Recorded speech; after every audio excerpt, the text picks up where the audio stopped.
Students, I hope you have enjoyed the last video on how to tackle the lower order skills question. So in this video, I'll be explaining to you how to tackle the higher order skills question.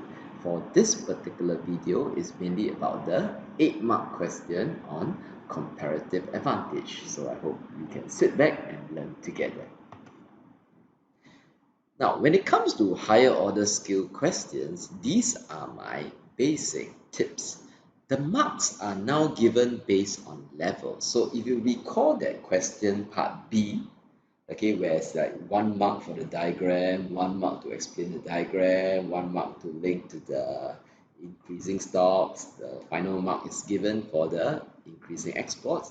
We no longer give marks by points for the 8-mark question as well as 10-mark question. So the key is this: for the 8-mark question, right, it's 6 plus 2. 6 marks, right, is for the analysis, okay, max mark for analysis.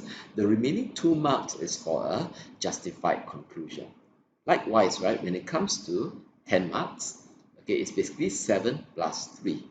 Okay, 7 marks for the main analysis and then 3 marks for evaluation as well as a justified conclusion. So the key is this: for the higher order skills question, you will need evaluation as well as a justified conclusion to get all the 2 and 3 marks, the plus 2 and the plus 3. The point is this: time is indeed of the essence. So in your A levels as well as your prelims, your paper 1, right, you have 2 hours 15 minutes for 2 full case study questions. So it's really a race against time. So when it comes to the higher order skills questions, right, I would advise students cover the breadth first. That means if the question requires some kind of balanced view, some kind of TAS approach, have at least 2 good points, 1 point for each side. It will be foolish to be to give a one-sided answer when the question asks you for balanced view. So 1 point for each side first, and then work on the depth. So let's try to practice this for question D. So for this case study, right, the 8-mark question is this: discuss how far the concept of comparative advantage explains whether India should specialize in agriculture products or other goods. So when I look at the command word discuss and I see the word how far, right, it's similar to the question, to the phrasing to what extent. So this tells you that you need a TAS approach, okay, thesis, antithesis, and synthesis.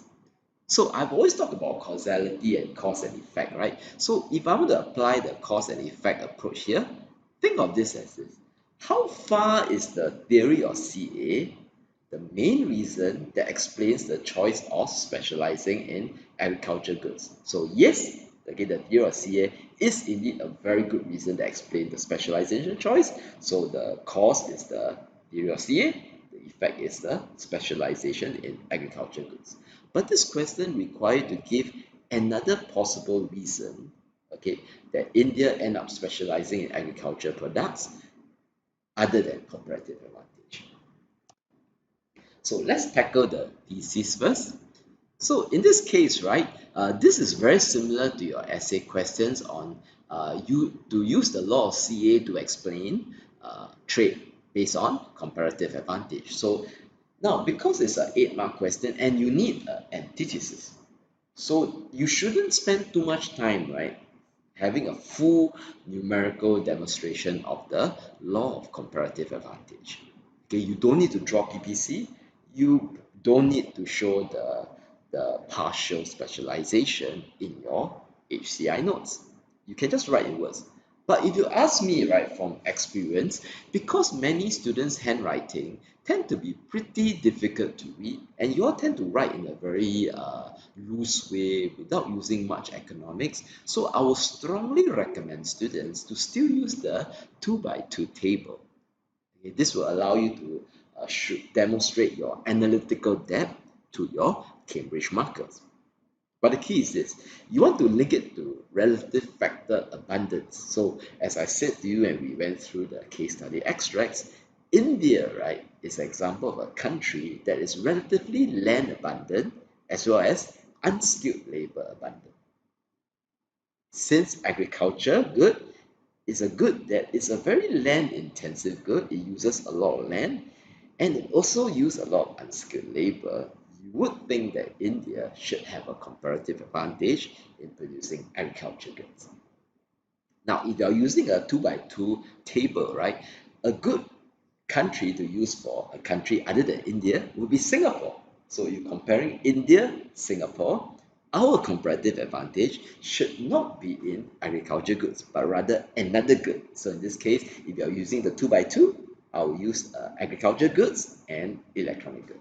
So your main analytical point for this thesis should be that since India will have a lower op cost in producing agriculture goods, the law of CA will predict that she will gain from trade by specializing in agriculture goods.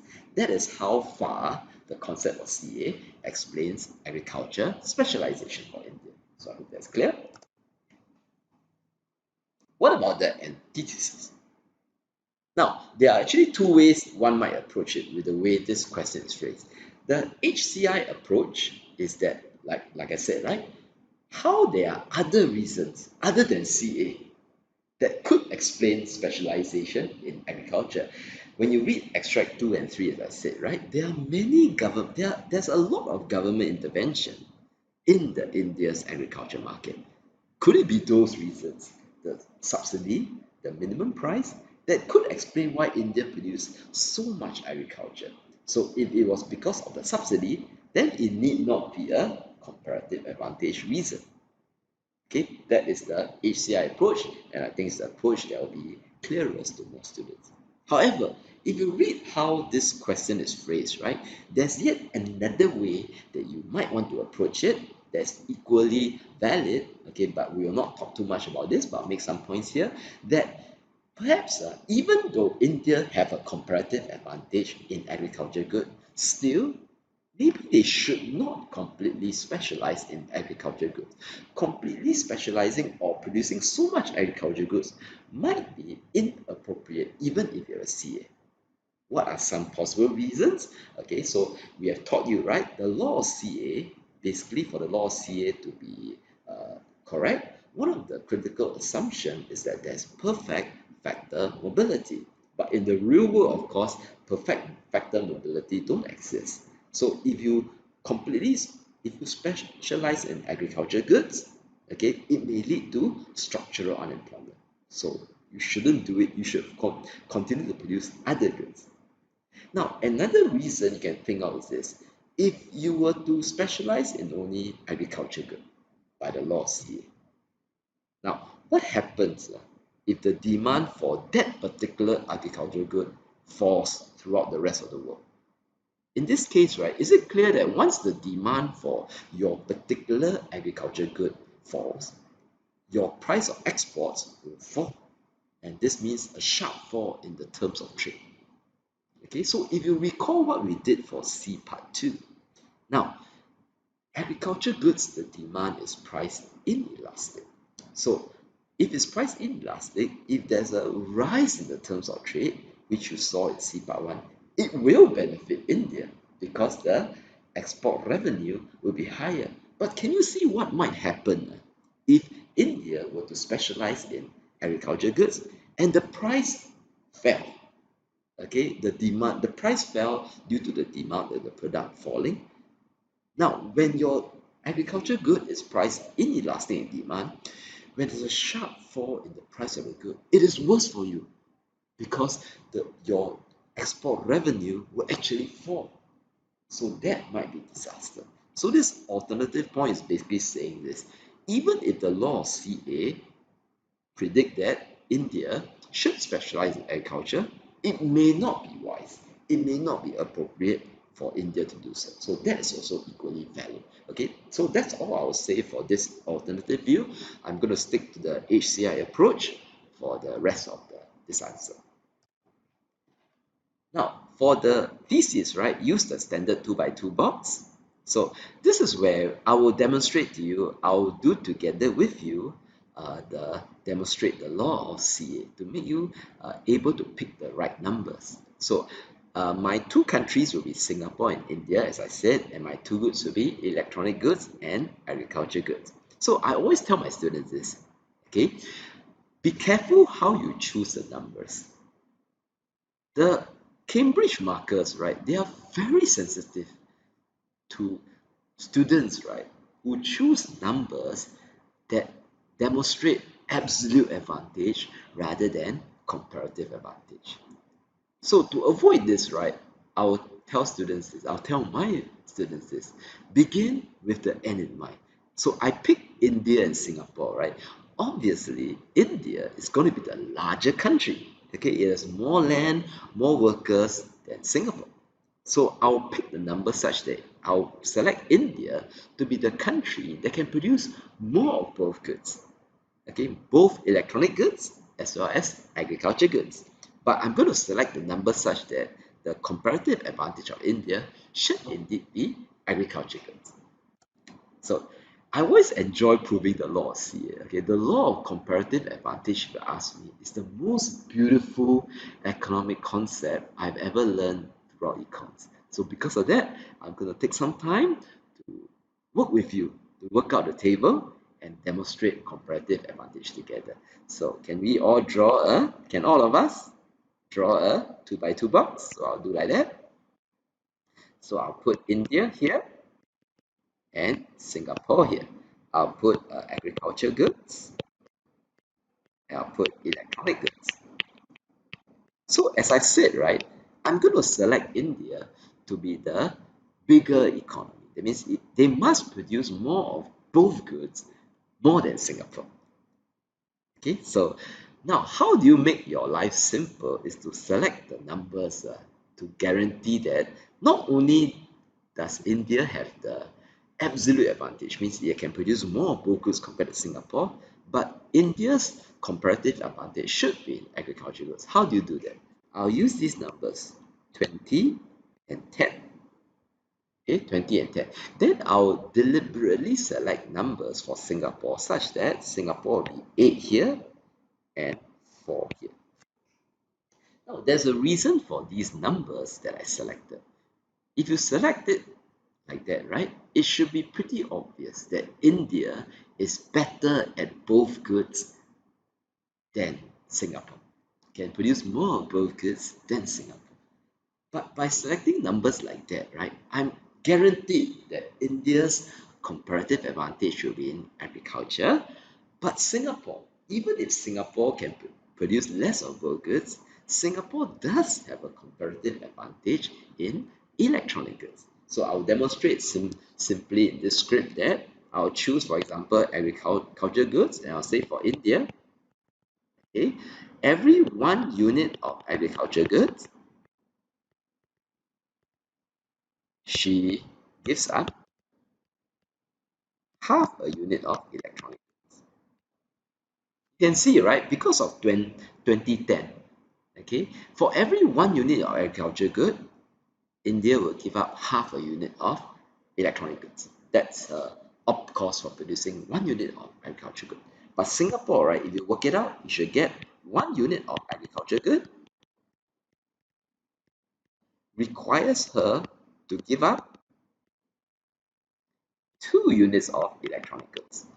Okay, basically what happens is you divide 4 by 4 here to get this to 1, then you divide by 4 here to see the op cost in terms of electronic goods. So for India, right, you divide by 20 here and then you divide by 20 here. That's how you get half electronic goods for India and 2 electronic goods for Singapore. So the point is this, Singapore's op cost for producing agriculture goods is so much higher. Okay, she gives up actually 2 electronic goods instead of half.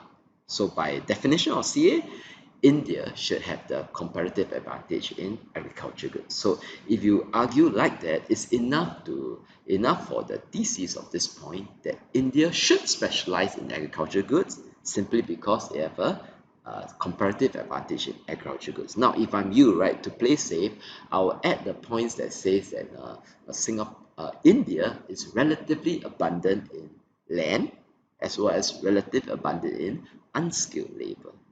That's how India can get these kind of numbers such that it ends up having a CA in agriculture. So that will be all enough for the thesis because you need to spend time on antitheses So don't need to draw PPC, nor do you need to give a full numerical illustration using partial specialization. Save that for the 10-mark essay questions, where it's only on the law of CA. Okay, so for the antithesis, like I said, right, the HCI answer follow this part. Okay, that there are other reasons other than CA that leads to India specializing in agriculture. So even if India, right, didn't turn out to have a CA in agriculture, it still makes sense for them to produce more agriculture. So if I'm you, right, when I read extract 2 and 3, I will narrow in on the production subsidy.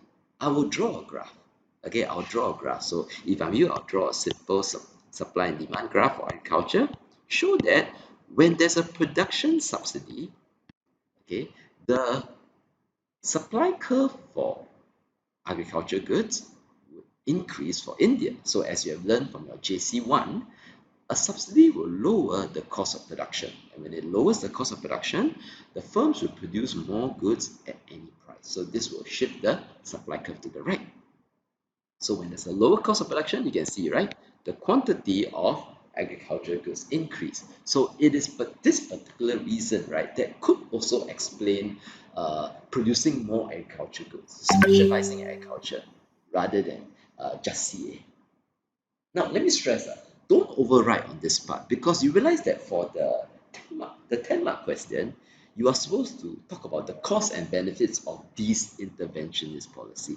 Basically, right, they don't give marks twice for the same point in two different questions. So for this 8-mark question, right, you just want to explain briefly how subsidies might increase production for agriculture goods, but save your points on the costs and benefits for the 10-mark question. Now, you need to make a justified conclusion, right? As I said. So if you ask me, there's a law of CA that explains why India ends up specializing in agriculture goods.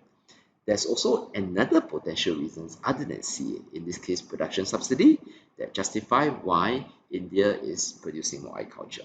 So which one do you think is the more likely reason? Now, if you ask me, right, it's probably easier to justify that is more non-CA reasons. Okay, the whole idea is this. India should specialize in agriculture products only if she truly has a CA in it. Okay, but even then, CA can change. And the thing is this, majority of India's exports goes to developing countries as the extract one says. So based on this, right, these developing countries could also have a CA in agriculture. So it's probably more leaning to the other side, okay, that it is more the government policies, especially the production subsidy, that ends up why India having a CA in agriculture.